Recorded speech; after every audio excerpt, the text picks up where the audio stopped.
Let's take a look at some of the tangent line problems when we're working with the chain rule here. So for this very first question, I need to find the equation of the tangent line to this rational curve at x equals to 1. All right, so whenever I see the equation of the tangent line, I like to start off by writing out the equation of a line in point slope form. And then after that, a very good strategy is to find the y1 value and the x1 value. Usually the x1 value is given to you, and x1 in this case is going to be x equals to 1. So let's go ahead and find the y value at that point. So what you could do is you could write f of 1, and on your original function, anytime you see an x value, you will replace that with the value of 1. So this would be 2 divided by bracket 3 times 1. And then minus 2 squared. And then we go on to f of 1 equals to 2 over, well, this right here is going to be 3, and 3 minus 2 will be 1, and 1 to the power 2 is going to be 1. So f of 1 equals to 2. So what that means is the coordinates there will be 1, comma 2. All right, so with those values, let's go ahead and update your equation of the tangent line. So now I have y minus 2 equals to m times x minus 1. Okay, so there you go. All right, so that's the first step for any kind of tangent line problem. Just find the x and y values. And now our goal now is to find the value, the derivative value for m when x equals to 1. So we'll definitely use the quotient rule and combine the chain rule with that as well. So let's go ahead and find the derivative now. So now I have y prime equals 2.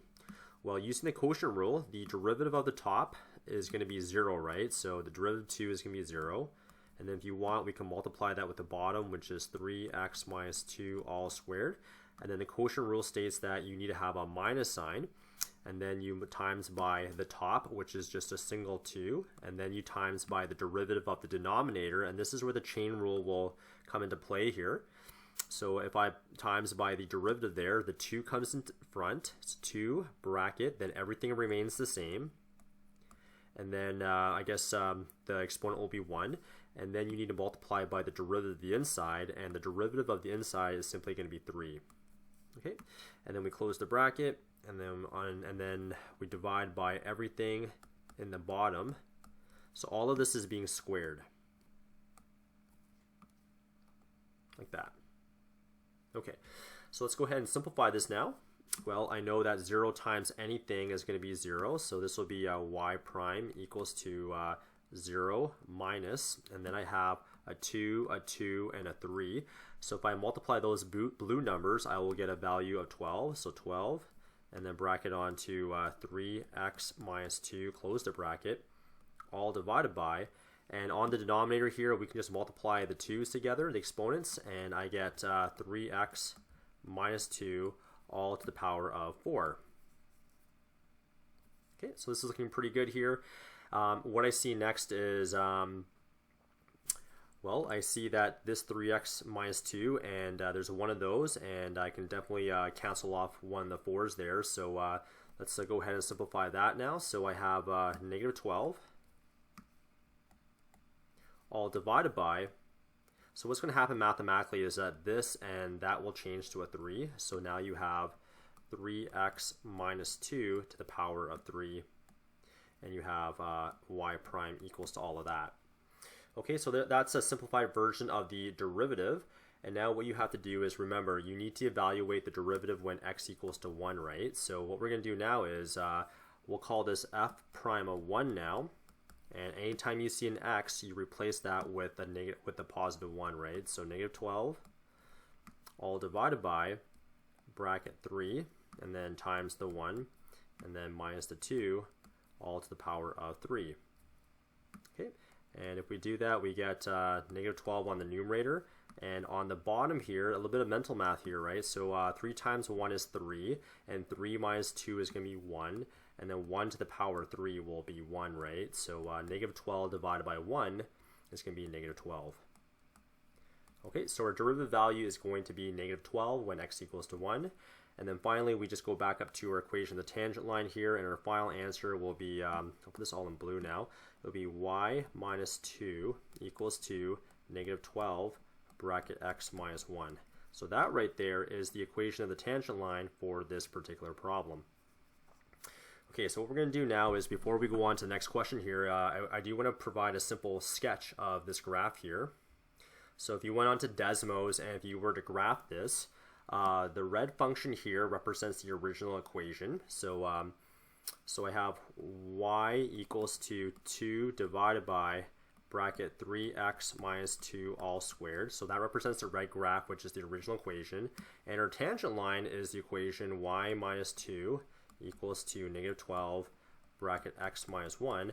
And as you can see at this particular point, that's where the blue line here, this blue line, is tangent to the original function there, right? So I'm not sure if that's clear enough. So here's the blue line again. So that line is tangent at the point 1, 2. Okay, so that blue line has this equation right here, and the original function is highlighted in red. Okay, so that's what the question looks like if you have to graph it, the solution, sorry. Okay, let's move on to another one of these tangent line style questions. This time I'm dealing with a normal line. Now, when you're dealing with a normal line, this is basically the concept of being perpendicular. It's 98% the same thing as finding the tangent line. So if we find the tangent line, then we can find the normal line by taking the negative reciprocal of the slope. Okay, so whether it's normal line or the tangent line, let's go ahead and write out the equation of a line. Y minus y1 equals to m bracket x minus x1. Okay, so I know we want to find the values of x1 and y1, and we're given that x equals to 2. So let's go ahead and find the y value when x is equal to 2. So I changed my notation to f of 2. And all these x's now in the original problem will change to a value of 2. And then this will be 2 squared minus 3. And this will now be 2 times the square root of, well, this is going to be a 4. And then that's going to be a minus 3. And this will be 2 times the square root of 1. And that's going to be a value of 2. All right, so what that means is that when x is 2, the y value is also 2. Okay, so if I went back to my tangent line here, I can update it to y minus 2 equals to m bracket x minus 2. All right, so that's step number 1. We find the x and y values. And then we need to find the derivative value, right? So anytime we need to find the derivative value, we have to take the derivative of the original problem and evaluate the slope, right? When x equals to 2. All right, so let's go ahead and before we, instead of writing y, I'm just going to write f of x. And I will simplify this as being x squared minus 3 to the power of 1/2. Okay. And then from here, I can take the derivative now. So this is going to be f prime of x equals 2. Now, this is basically going to be the product rule, right? So the derivative of x will be 1 times the second function, which is x squared minus 3 to the power of 1/2, plus the first function, which is x. And then we take the derivative of the second function here, and I'll do that in green. So the 1/2, this 1/2 gets kicked to the front, so 1/2. And then everything in the brackets remains the same. And then we decrease the power by 1, so this will be the power of negative 1/2. And then we multiply by the derivative of the inside, which is simply going to be 2x, right? So the derivative of x squared minus 3 is just 2x. Okay. All right, so that's looking pretty good. And then what we need to do now is I need to find the derivative value, remember, when x equals to 2, right? So this is important. I want to find the derivative value when x equals to 2. So once again, let's write up a new statement here. So f prime of 2 now, right? So anytime we see an x, all the x's get replaced with 2. Okay, so let's go ahead and figure this out here. Maybe we can do some of the math in our heads. So this is 1. And then bracket, okay, well, if I put a 2 there, that's going to be 2 squared, right? 2 to the power 2, sorry, 2 squared is going to be 4, right? So 2 to the power 2 is 4, and 4 minus 3 gives you a value of 1.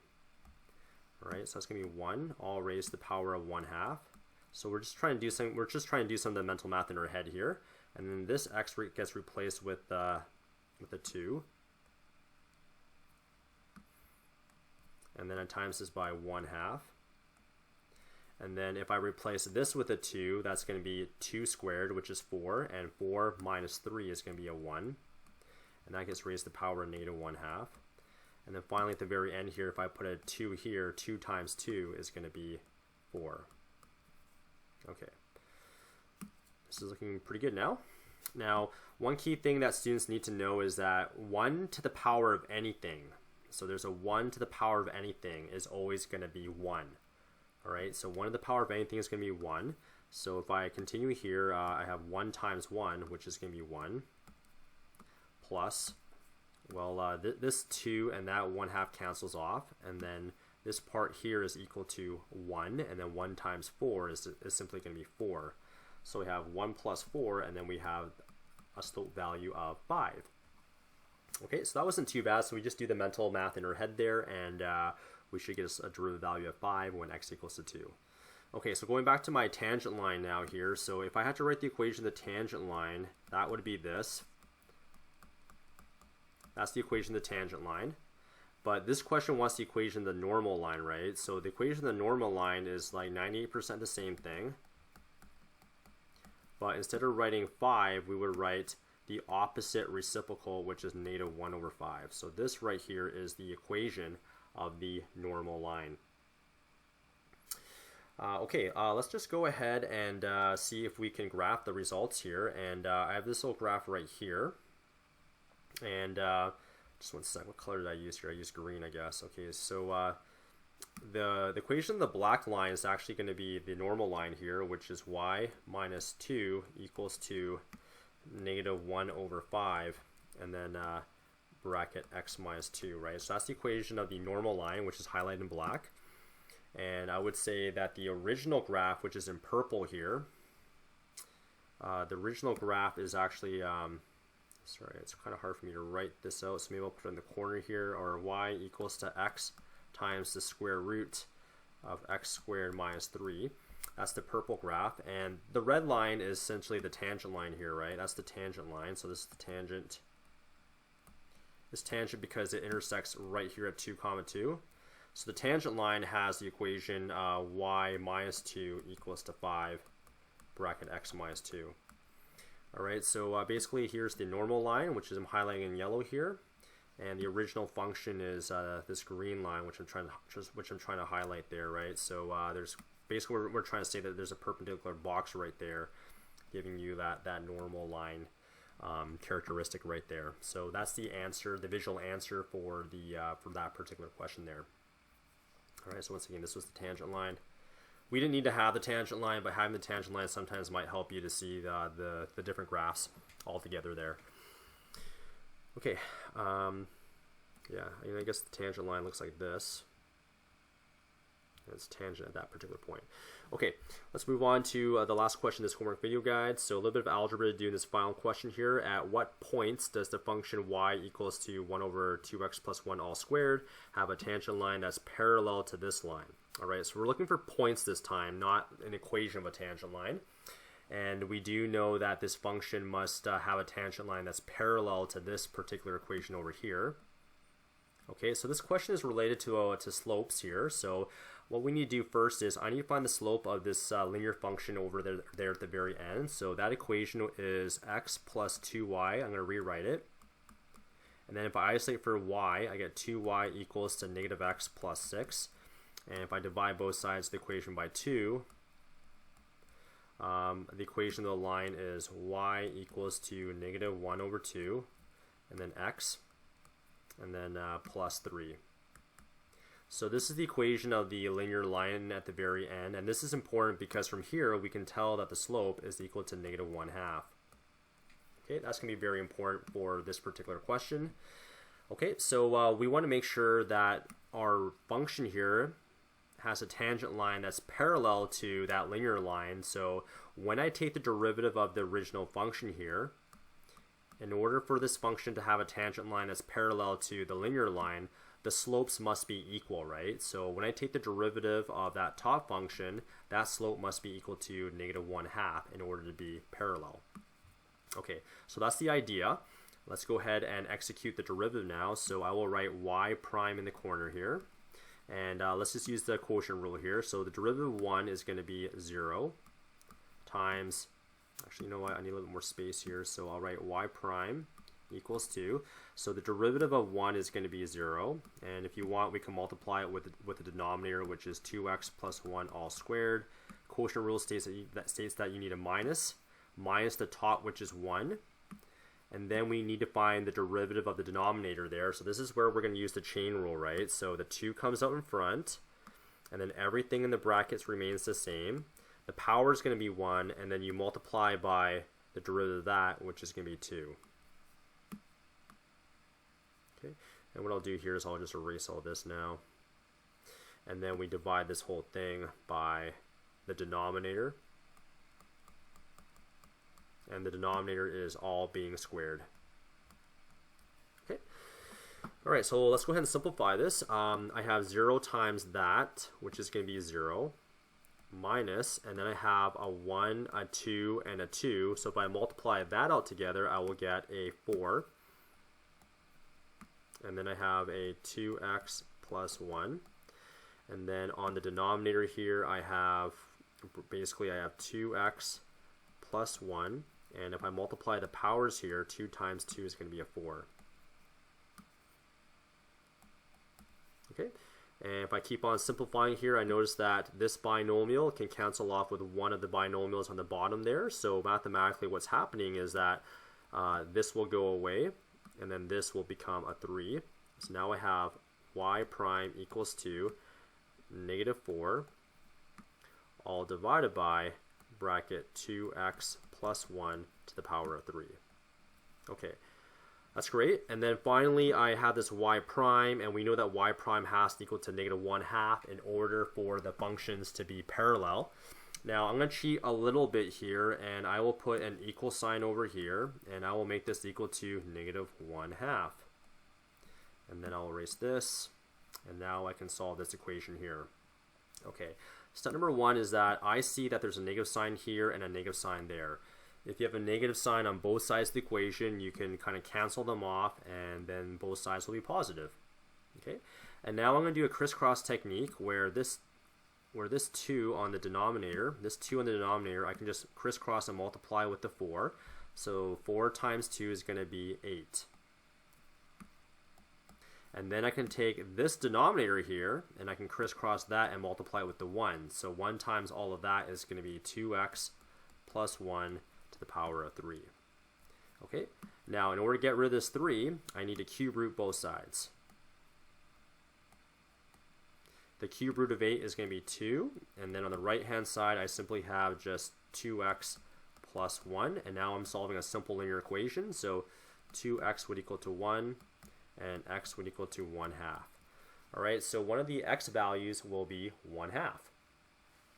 Okay, so that's not too bad. The next stage is, how do I find the other points so when x is 1/2? Okay, so we just go back to the original problem here, right? So I need to evaluate, actually, let me just get rid of all this. Let me just erase all that.